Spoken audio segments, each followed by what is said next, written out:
The Dark Knight, Matches Malone, and the Caped Crusader. Bruce Wayne goes by all of these pseudonyms, but the most common one would simply be the Batman. Kids look up to him, men want to be him, and women want to be with him.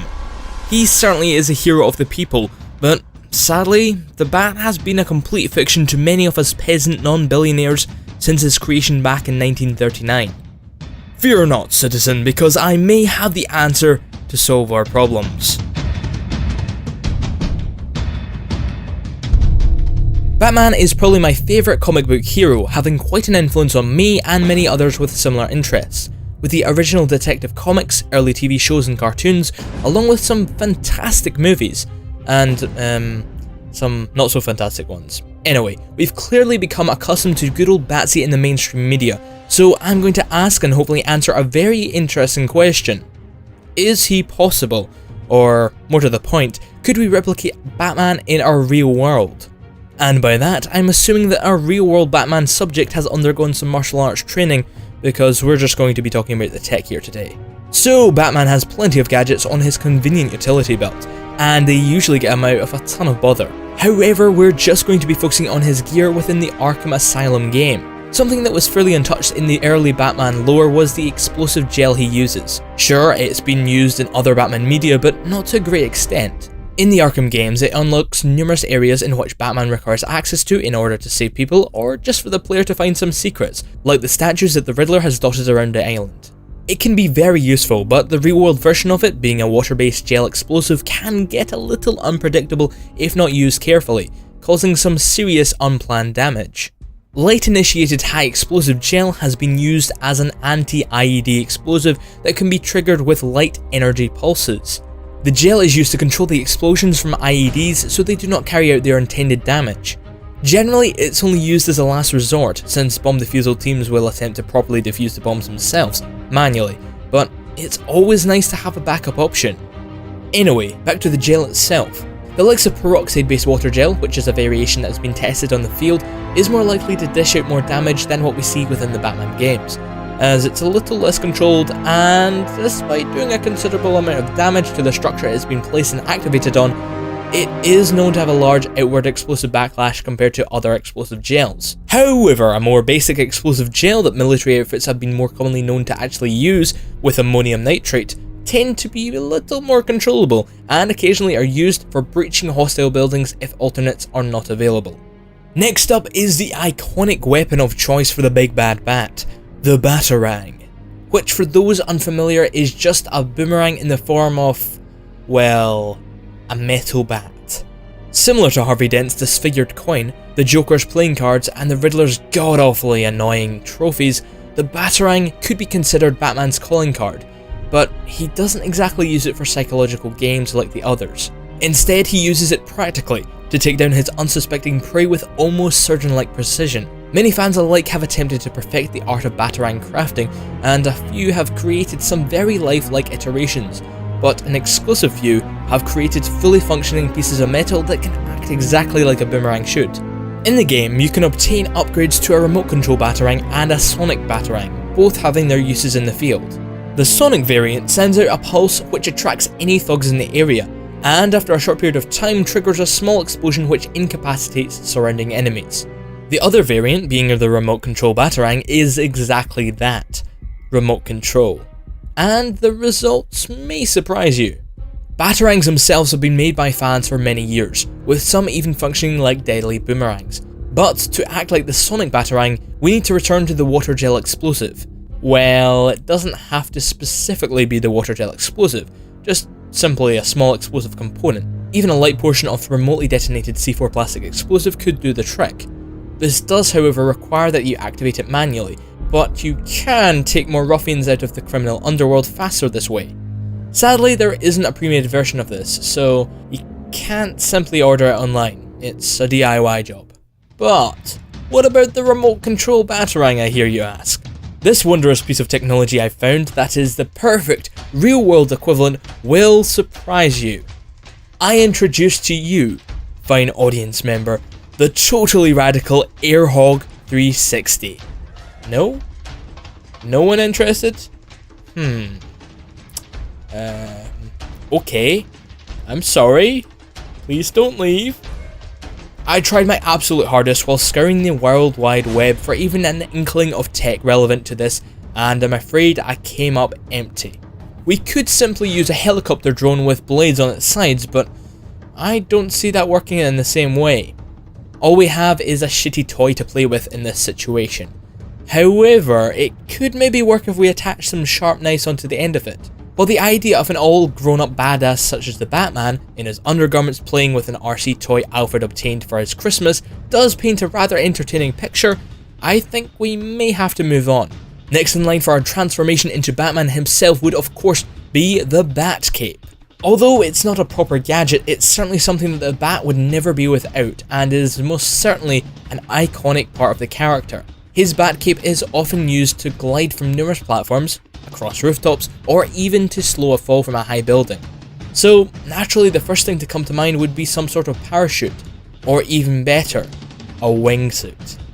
Both US Navy SEALs and the USAF's 97th Airlift Wing have attempted freefall challenges in both friendly and hostile airspace using a newer, more resistant US Army wingsuit.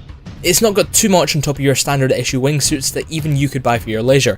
However, these US Army variants have minor chest padding for slight impact bracing from the ground, alongside a slightly lighter load from the material to allow units to carry required equipment without consequence during the wingsuit's flight. This could come in handy when discussing weight distribution of Batman's other gear like his batarangs. Another piece of equipment we could use, but maybe restrict us a little, would be the contemporary Griffin Wing, built by Spellco, or the Special Parachute and Logistics Consortium. At first glance, it looks awesome, right? Well, that's because it is. I know it wouldn't fully function with a Batman-like figure because of its bulk, but I wanted to bring it up because I found it really interesting. It's a potential piece of stealth gear for special operatives to enter airspace under the radar. It'd be like a micro-aircraft and would be far too small for basic radar and even some more advanced technologies to pick up at the altitudes it would be flying in at. Speaking of flying in, this bad boy can fly like fuck. The developers say it can propel the controlling unit up to 60 miles per hour, which is 96 kilometers per hour. Pretty mad, eh?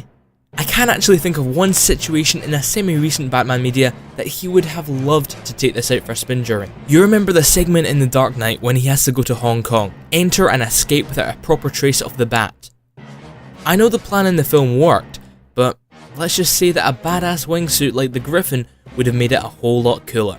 Speaking of things being cool, something that we all subconsciously have been wanting would be Batman's detective vision. It allows us to see the skeletons of individuals through walls, inspect potential activity, and all in all, allow us to cheat at being detectives. Sadly, I have to break it to you, we're not quite on Batman's level just yet. As I mentioned in the Deus Ex episode of The Tech, we can in fact see the outlines of people through walls using either Wi-Fi or just detecting general heat signatures, but skeletons? Not quite. We can however use a pair of Ivana medical smart glasses, which permit us to see under the skin and occasionally see bones of individuals, identifying weaknesses. Obviously, it's a medical advancement used as a more practical on-field pseudo X-ray device so that paramedics can identify the problem sooner, allowing more people to recover and get back on their feet. But fuck them, we're here to beat up some goons and send them back to the hell where they belong. So, no, we cannot see through walls and completely investigate the area, but we could potentially use this device to identify weaknesses to take down any nearby adversaries with ease. Last but not least, another gadget that aids Batsy to traverse the area, his line launcher.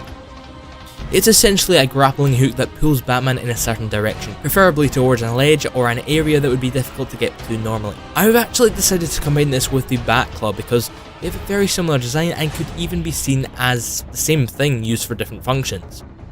Yet again, we're returning to the fans for our gear.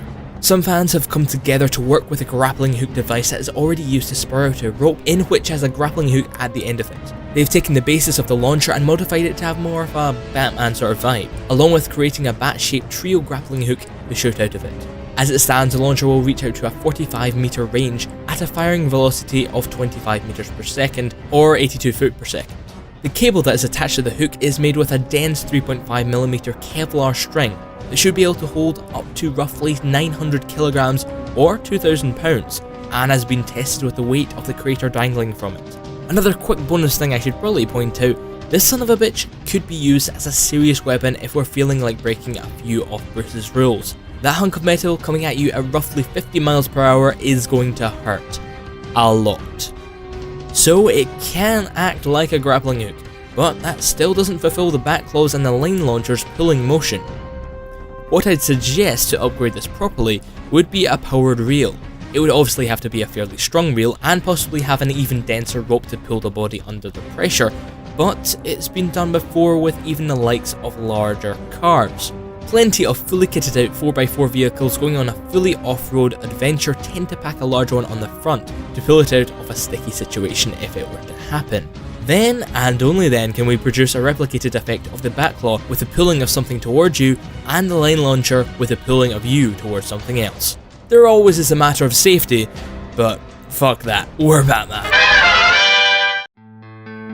So, ladies and gentlemen, that was some of the tech behind the Dark Frickin' Knight himself.